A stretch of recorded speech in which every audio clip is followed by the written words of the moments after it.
नमस्कार, जय महाराष्ट्र। बाल संगोपन योजना महाराष्ट्र सरकारने महिला आणि बाल विकास विभागामार्फत ही योजना राबवली जाते। या बाल संगोपन योजनेमध्ये निराधार आणि अनाथ बालकांना रुपये 2550 हे दरमहा आर्थिक स्वरूपाची मदत शासनाकडून होत असते।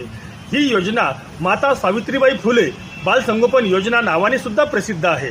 आपल्या तमाम महाराष्ट्रातील जे बेघर, निराधार, अनाथ आणि जे निर्वासित मुलं-मुली आहेत त्यांच्यासाठी ही योजना आहे। 18 वर्षाखालील या मुला-मुलींसाठी ही योजना सरकार शासन राबवत आहे।